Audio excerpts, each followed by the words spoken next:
Guys, कसे आहेत तुम्ही सगळे? तर हा व्हिडिओ मी खूप उशिरा चालू करतोय.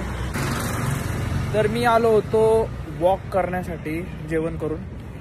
तर हा व्हिडिओ एक खूप छोटा व्हिडिओ असणार आहे. हा एक जस्ट एक नॉलेज शेअरिंग व्हिडिओ असं समजा.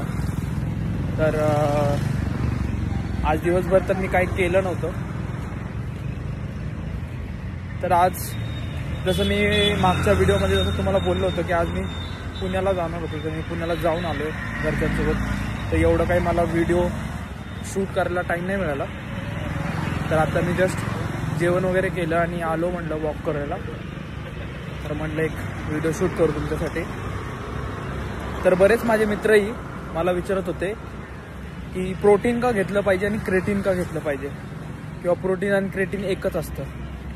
तर मला तुम्हाला हे सांगायचं आहे की प्रोटीन आणि क्रेटीन हे दोन्ही सप्लिमेंट्स वेगवेगळे आहेत. ज्यावेळेस तुम्ही वर्कआउट करता त्यावेळेस तुमचे मसल्स ॲक्च्युली टेअर होतात म्हणजे फाटतात. तर ते मसल्स रिकवर करण्यासाठी प्रोटीन हे तुम्हाला घ्यावं लागतं. असं नाही आहे की जिम जे लोक करतात त्यांनीच प्रोटीन घेतलं पाहिजे.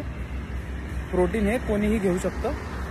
आणि जर तुम्हाला डेली लाईफमध्ये किंवा डेली डोसमध्ये प्रोटीन हवंच आहे बॉडीला. त्याच्यानंतर बोलायला गेल्यावरती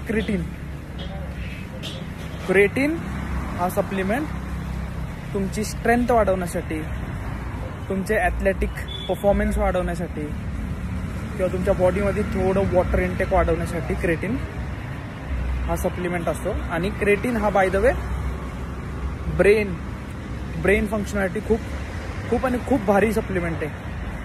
आणि जसे बरेच लोक मला म्हणतात की क्रेटीन पिल्याने खूप साईड इफेक्ट्स असतात, खूप काही होऊ शकतं. बट आता मागील 9 महिने ते 10 महिने झालं मी क्रेटीन पितोय. अजूनपर्यंत तर मला तसली काही गोष्ट आढळली नाही आहे.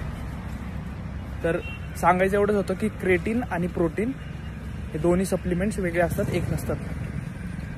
तर असा होता छोटासा एक नॉलेजेबल व्हिडिओ सर्वांसाठी. व्हिडिओ आवडला असेल तर लाईक नक्की करा, कमेंटही करा आणि शेअरही करा. आणि चॅनलला सबस्क्राईब करायचं विसरू नका. चला भेटूया तुम्हाला पुढच्या एक चांगल्या व्हिडिओमध्ये. बाय.